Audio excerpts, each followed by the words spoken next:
Alright, listen, before we get into the PvP tutorial, yesterday my graphics card was Donzo. I was turning on my PC and neither of my monitors would connect, so pretty much came to the conclusion that my graphics card was done, because it literally was. I noticed it was throttling a lot last month.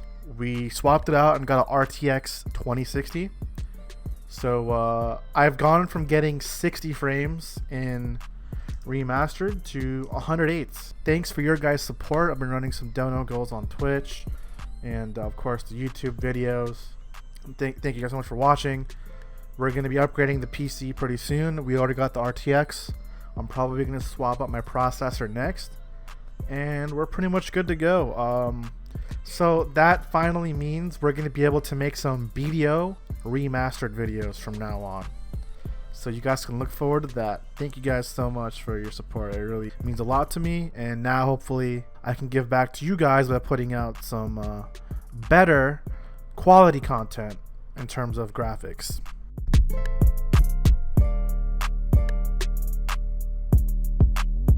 Alright, so for this guide we're going to be covering a few topics, okay? We're going to cover FPS and gear, how these two affect PvP, and then we are going to be talking about what I consider to be fundamentals to BDO. Those fundamentals are going to be safe engages, unsafe engages, forward guards, super armors, iframes, super armor trading, super armor versus iframes, forward guard versus super armor and iframes, iframing grabs, debuffing super armors. Those things would be what I consider to be the fundamentals of BDO. But yeah, just so you guys know, I'm not claiming this to be like the best PvP guide or you have to do it like this. All I'm saying is these are some things that I did to help myself get better in PvP. So hopefully if I can drop this guide for you guys, then maybe you guys can better understand, and maybe it can help you guys out in the long run too. So I'm just hoping that because it worked for me, it might work for you guys. Alright, now the first topic is going to be about FPS. So currently with the way BDO works, the more FPS you have, the more attack speed you have. That's really necessary. I mean, there are some classes that can't perform certain cancels at certain FPSs. So you guys need to make sure you're optimizing your game. So whether you're playing in optimization mode or low, I dropped down to low and very low personally for my computer. And then what you're also going to want are some NVIDIA settings. So I'm going to go ahead and share with you guys the NVIDIA settings that I use. And then you guys can apply it, and you guys will probably notice a pretty big FPS boost. Just come to your NVIDIA control panel, go to Adjust Image Settings, click on Use My Preference Emphasizing. You're going to drag this bar all the way down to Performance. You're going to click Apply, then go up, and you're going to click back on Use Advanced 3D Image Settings, and then just click Apply. Now for Manage 3D Settings, just copy pretty much everything I have here. So you can just go ahead and read it. You can pause the video. I'm going to scroll down. Those are pretty much all my settings. Whatever I have that you don't have, you can ignore it. And whatever you have that I might not have, you can also ignore it. There are certain settings that are just different for every GPU. But these are pretty much the settings you're going to want to maximize your FPS. Once you're done, just save it and you're good to go. For those of you that are stuck at like certain FPSs, so if you play in a full screen windowed mode, what the game is going to do is going to lock the FPS at your refresh rate of your monitor. Now if you go into full screen mode, what's going to happen? It's going to be unlocked. It's going to try to go past whatever you have. So you see right now I'm getting 236 FPS. So this is really important because now you're going to be getting as much attack speed as possible when you PvP, and you're going to need that. The next thing I want to talk about is gear. A lot of people are going to try to tell you that gear doesn't matter, blah blah blah, but they're just doing that to get in your head. In all honesty, gear does matter quite a bit. Let me tell you where it's going to affect what. So if you're fighting someone in the soft cap and below range, sure, you can argue that skill won't matter too much, right? Like, okay, one person can one combo, the other person has a two combo, but at least when you're super armor trading, you're not getting one shot. So let's say we're fighting someone who's soft cap. He's 258 AP, and I'm 297 DP with 277 AP. I have over 100 AP on this person in terms of hidden AP bonuses. So all I have to do is win super armor trades, and I never have to leave super armors and I can win. So gear does matter. If I were to fight someone who has the same AP as I do, let's say the person I'm fighting is 277 AP, but they have like 346 DP, what happens is they have the DP to SA trade me, and I have to maybe do 2 or 3 combos to kill them. But since I have low DP, I will get one shot in a super armor trade because of my low DP and them having the same AP as me. When you get higher gear, it does matter. So if you ever fight someone, they're like, oh, gear doesn't matter, blah, blah, blah. Well, they're just trolling you. It does matter. It will make a difference in your ability to PvP. So whoever says that is just trying to troll you. I had to start talking about the fundamentals in BDO. So the first topic is going to be your safe engages. What I consider to be a safe engage, anything that's going to have an instant CC effect on it, such as a grab, or it's going to be anything that has a protection and a CC on it. So, for example, safe engage for Musa would be my Dragon Bite, and it would be my Q, because my counter assassination has a forward guard and it has a stun. So that is a good engage. Same with my Dragon Bite. It's also a forward guard and a stun, so it's a good engage. The whole purpose of having a safe engage is to poke at your opponent safely without getting punished. So if you miss, you're not really losing anything. You're not going to get punished. That's the whole point. And then we have unsafe engages. Unsafe engages are what I consider skills to have no protection. However, they are worth using because of how fast they are or of how much damage they do. So, as an example, for Musa, my forward blind thrust is unsafe as a Musa. However, I can make it very hard to punish by doing this. You see how fast that is? It's a very small gap to punish. So what I did was, I did forward blind thrust and I did Dragon Bite, which is a forward guard. So that makes my engage a little bit gimmicky. So it's kind of hard to punish, but it's worth doing. So another example of that would be this. I can stuff a Fire Angel, back off. They're unsafe engages basically. Another unsafe engage would be my bow shot.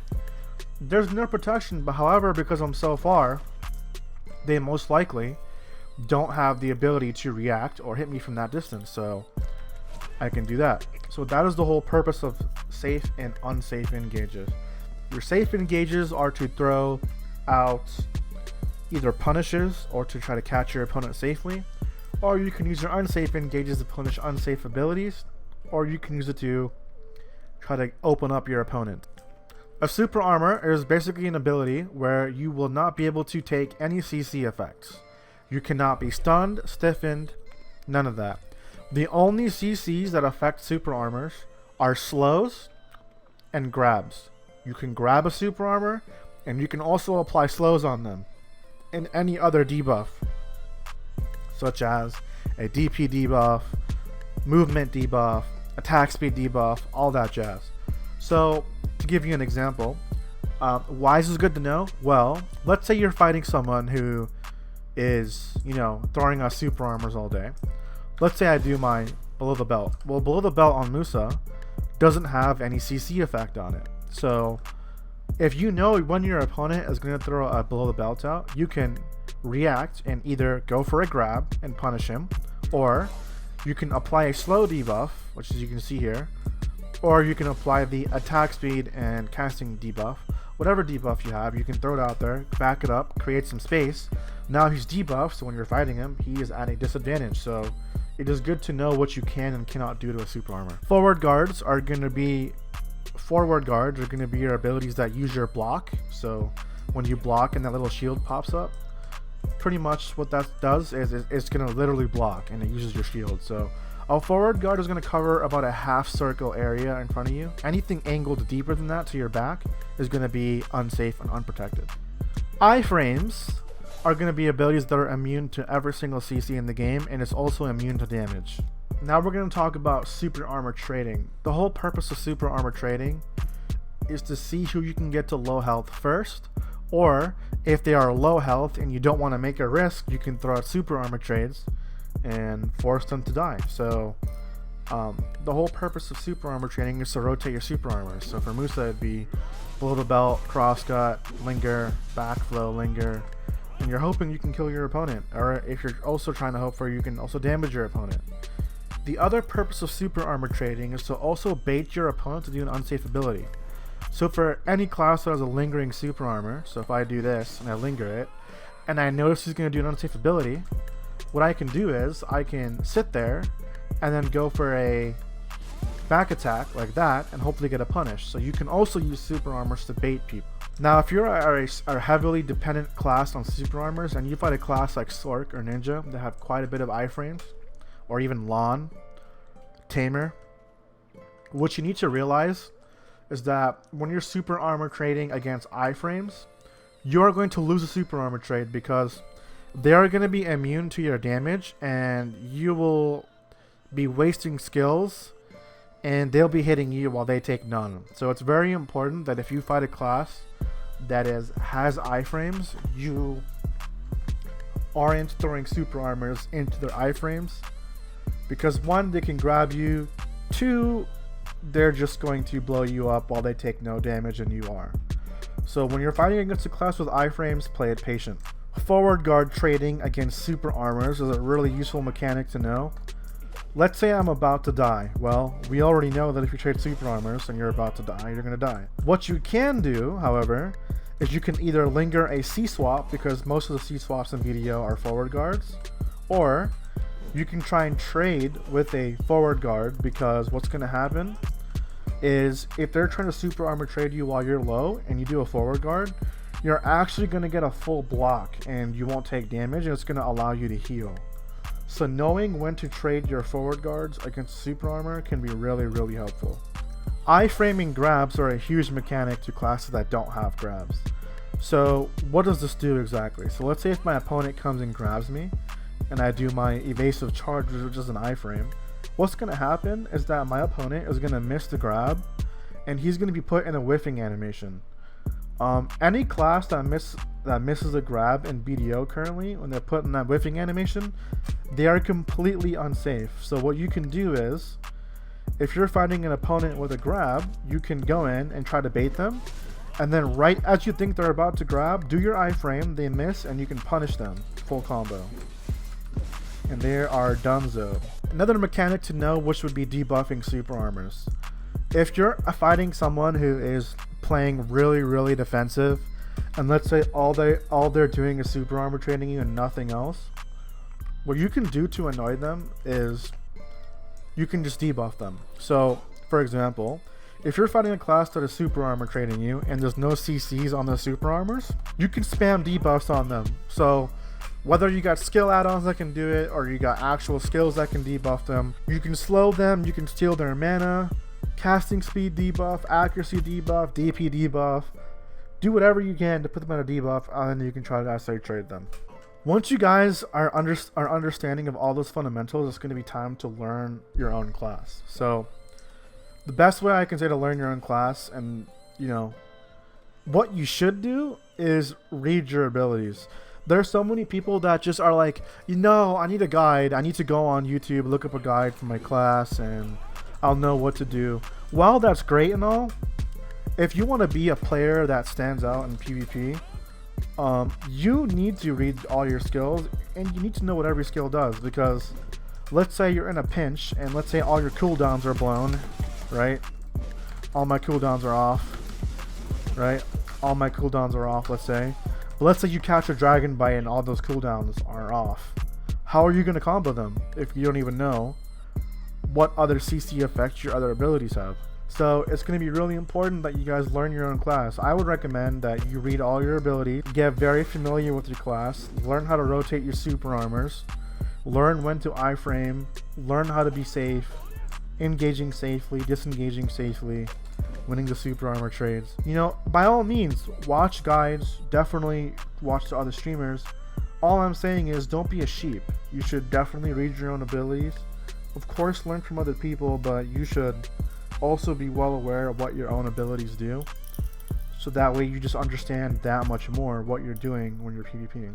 So a way I taught myself how to PvP for every class in the game, I actually would go in the skill calculator, I would read and see what's safe and unsafe, right? I'd go to Velia 4, which is the main PvP channel on NA. I would hop in BA, find a Sork, start dueling him, and if I were to get a CC in an unexpected area, I'd be like, hey, how did I CC you? They're like, oh yeah, there's a hole in this skill, and there's a hole here, and then that way you can learn how to PvP, right? You know, it's as simple as reading the skills and the skill calculator, going into BA, finding someone, and learning how to duel them currently with the skill calculator, asking questions like, how did I get CC'd here? What was that ability? And then actually looking at and understanding. If you can do this for every single class in the game, give yourself like 2 to 3 months, you'll know exactly what's going on in PvP. You'll know what you're doing, and you'll be ready to go. Now, as you guys all remember, in BDO, there used to be a lot of super armors and iframes.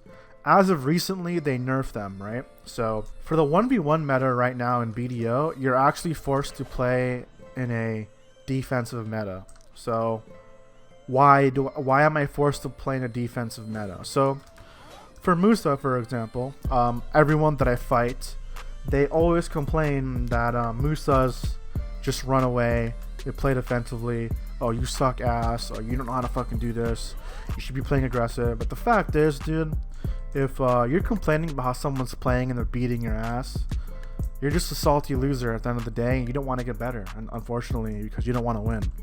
The unfortunate reality right now of BDO's current 1v1 meta is, right now this game favors a defensive meta of forcing your opponent to make a mistake and then punishing them and then getting a full combo punish. That is the current meta of 1v1s right now because of how they made the game. And if you want me to explain why, on the Musa, our stamina got nerfed, right? Now, by now, if I'm like this in a PvP, every class in the game would have caught up to me and I'm dead. But you know why I'm dead? Because I can't do my Dragon Bite and I can't do my forward blind thrust when I have no stamina. I can't even do Carver. My bow shot takes stamina, right? See how I can't bow shot? It's really slow. But like, watch, if I let my stamina go up, you see what I'm saying? It really messes you up. And if you have no stamina, I can't do Dragon Bite at all. Forward blind thrust becomes not an option. I lose my Q. So the problem right now with that whole thing of playing aggressive is on Musa, you can run out of stamina really quickly. Like, let's say we're fighting, right? I chase my opponent, I super armor trade it back up, I bow shot, I go in, I cross to a Q, I go in, I forward, now look, I'm dead. See what I'm saying? You can run out of stamina really fast, and that's not a problem for only Musa, that's a problem for a lot of classes in the game right now. The only classes that aren't gated by such things as stamina would be Ninja, and I think Ninja stamina is just kind of whatever right now. But yeah, like, there's not many classes right now that can pressure you and not run out of stamina or mana. The only classes that I can think of at the top of my head that don't have stamina issues like that and can keep rushing you would be Striker, Ninja, and even Mystic can do that 24/7, so they don't have to worry about it. If they really know what they're doing, they can just pressure you. So for the 1v1 meta, play defensively, force your opponent to make a mistake. That is what you want to do. If you're going to be playing aggressive, you're going to find yourself getting your ass handed to you by a lot of good players in the game, because this game's been out for a while. Most PvPers you're going to fight nowadays are pretty matured. They know what they're doing. Especially if you hop on our show, you'll find that out too. So don't be so ego-headed about play style. Play to win, and you'll be fine. In large scale, I mean, the meta right now is pretty much just Witch, Wizard, PA, and Zerker, Archer, Sork. I mean, nothing else. That's just the meta. Other classes are pretty much just playing flank and or flex. But other than that, those would be your meta classes right now, I would say, that are the most dominant at the moment. Oh, I can't forget Ninja. I almost forgot about Ninja, dude. Ninja's really strong right now, and even Kuno after the buff, because they can just one spin you. That would be the current meta at the moment. But to conclude, if you want to improve at PvP, I would suggest you learn all the fundamentals I labeled above. Once you learn that, you need to make sure you learn your own class. Learn about other classes via the BDO Skill Calculator. Hop in Velia 4. Find a buddy. Start practicing. That's what it's for. People are there all the time. You might as well just go there. And, 1v1 meta, defensive playstyle, large scale meta, reroll the Witch Wizard, because nothing else matters right now. It's been like that since launch Forehead. Maybe they'll fix it, maybe they won't. But if you guys have any other questions related to PvP, just let me know down in the comments. Hopefully this guide helped you guys out. And yeah, thank you guys for watching. Make sure you guys follow me on Twitch, join the community Discord, and don't forget to follow me on Twitter, guys. I'm out. Peace.